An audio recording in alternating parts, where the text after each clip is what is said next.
Question de Togusa. Bonsoir Monsieur Assolino. Aurons-nous le droit de ne plus appliquer les règles des traités de l'Union européenne dès l'activation de l'article 50 ? Merci.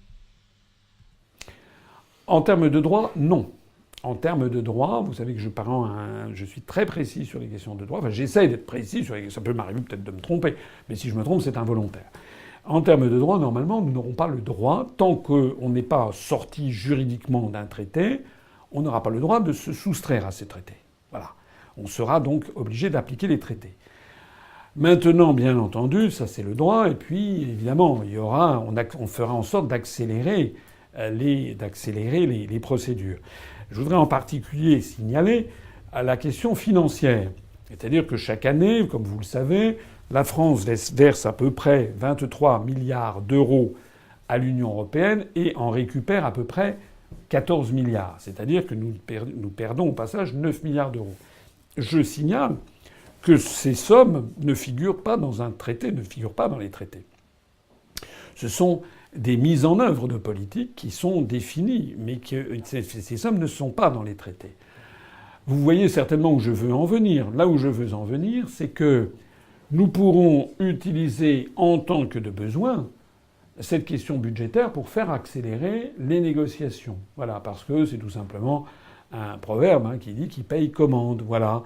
C'est-à-dire que si on avait de la mauvaise volonté, ce que je ne crois pas d'ailleurs, venant d'un certain nombre de nos partenaires, on pourrait dire « attendez, nous on suspend nos paiements ». Voilà. C'est aussi simple que ça.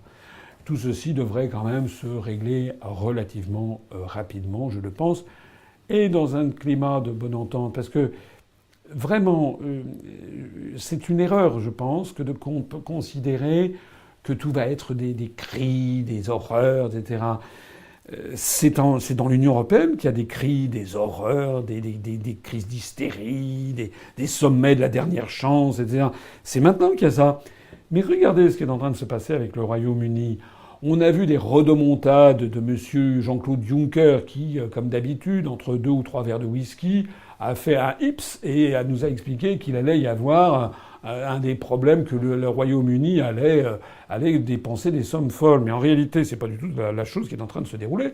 Monsieur Michel Barnier, par exemple, qui est le commissaire européen, qui est pas commissaire européen, mais monsieur Michel Barnier, qui a été nommé pour justement, il est député européen, pour suivre ces questions.